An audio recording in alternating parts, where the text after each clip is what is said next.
আসসালামু আলাইকুম ম্যাডাম। ওয়ালাইকুম আসসালাম। ম্যাডাম শুভ জন্মদিন। আমার জন্মদিন সেটা আপনি কি করে জানেন? আচ্ছা যাই হোক, অফিসে কেক রাখা আছে, সময় মতো গিয়ে খেয়ে নেবেন। ম্যাডাম একটু দাঁড়ান। জি বলেন। ম্যাডাম আপনার জন্মদিন উপলক্ষে আমার পক্ষ থেকে ছোট্ট একটু উপহার।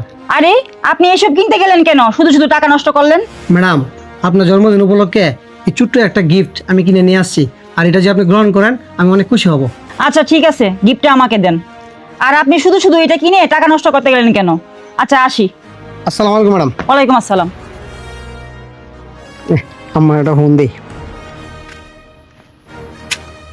হ্যাঁ আম্মা, আজকে ম্যাডামের জন্মদিন উপলক্ষে আমি ম্যাডামকে একটা গিফট দিয়েছিলাম, আর এই ম্যাডাম এই গিফটটা গ্রহণ করছে। আর আমার যে কী খুশি লাগতেছে, ম্যাডাম আমার কাছ থেকে গিফট নিছে। আর আম্মা আমার ছোটো ভাইটা আছে না, হ্যাঁ যখন জন্মদিন হইব এর থেকে ভালো একটা গিফট আমি দেম।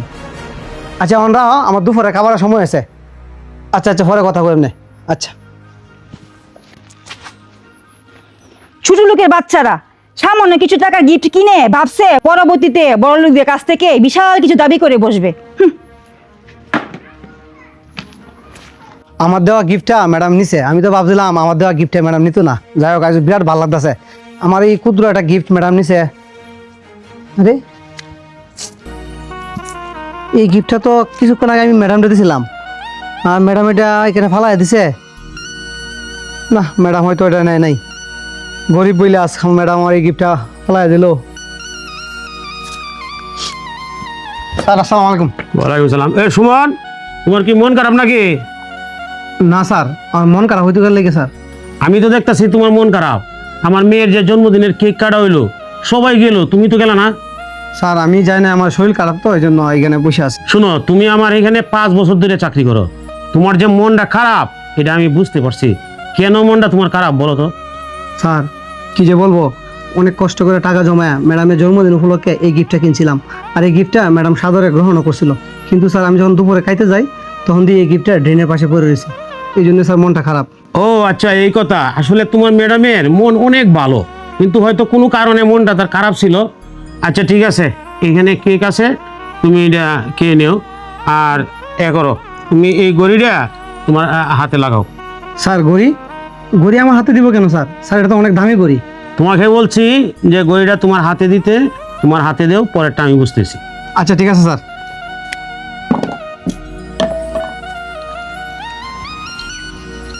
স্যার এত দামি একটা ঘড়ি আমাকে দিলেন আমার হাতে পরার জন্য। স্যার আমি বিষয়টা কিছুই বুঝলাম না। শোনো, আমার মেয়ে যে তোমার জন্মদিনের গিফটটা গ্রহণ করে নাই, এই জন্য গড়িটা আমি তোমাকে উপহার দিলাম। স্যার জন্মদিনে গিফটের সাথে এই ঘড়ির কি সম্পর্ক? শোনো, তোমার এত কিছু বুঝতে হবে না। তোমার ম্যাডাম যখন এই গিফটটা যাবে তখন তুমি গড়িটা তোমার ম্যাডামকে দেখানোর চেষ্টা করবা, পরেরটা আমি বুঝতেছি। এখন তুমি থাকো, এখন আমার সময় নাই। আসসালামু স্যার।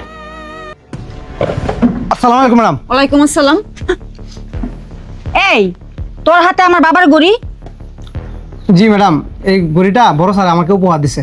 এই সত্যি করে বল, আমার বাবাকে এটা উপহার দিছে নাকি চুরি করে আনছস? আরে ম্যাডাম আমি এটা চুরি করতে যাবো কেন?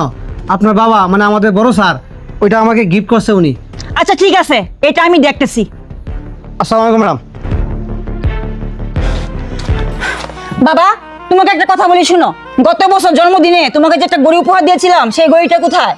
ও এই গড়িটা লোক আমাদের বাসার যে সিকিউরিটি আছে না, পরে আমি উপহার হিসেবে দিয়ে দিছি। বাবা আমি তোমার মেয়ে হয়ে তোমাকে একটা উপহার দিছি, আর সেই উপহার তুমি সিকিউরিটিকে দিয়ে দিছো? হ্যাঁ, তারা দিয়ে দিছি। সিকিউরিটি কি মানুষ না? সে কি উপহার পাওয়ার যোগ্য না? বাবা তুমি এসব কি বলতেছো? তাই বলে কি তুমি আমার দেওয়া উপহারটা সিকিউরিটিকে দিয়ে দিবা? বাবা তুমি তো টাকা দিয়ে অন্য কিছু কিনে দিতে পারতা, এই জন্য কি আমার দেওয়া উপহার গড়িটা এটা দিতে হবে? বাবা আমি যখন গড়িটা দেখছি না ওই সিকিউরিটির হাতে, তখন আমি অনেক কষ্ট পেয়েছি বাবা। জানো বাবা, আমি তোমাকে খুব ভালোবেসে এই গড়িটা দিয়েছি বাবা। বাবা তুমি এই কাজটা ভালো করো নাই বাবা। তুই যে কারো উপহার গ্রহণ না করার কষ্টটা বুঝতে পারছস, এটার জন্য তোকে ধন্যবাদ। শোন, তোকে একটা কথা বলি, কেউ যদি একটা উপহার মন থেকে দেয় তাহলে এটা গ্রহণ করতে হয়। বাবা এখন আমি বুঝতে পারছি তুমি কেন সিকিউরিটিকে তোমার গড়িটা দিয়ে দিছো। আসলে বাবা আমি অনেক বড় একটা ভুল করে ফেলেছি, সিকিউরিটি উপহারটা গ্রহণ না করে। বাবা আমি সিকিউরিটির কাছে মাপ চেয়ে নিব, এরকম ভুল আর কখনোই করব না। আচ্ছা মায়া, তুই যে তোর ভুলটা বুঝতে পারছস এতেই আমি খুশি। আচ্ছা ঠিক আছে বাবা, তাহলে আমি আসি এখন। আচ্ছা।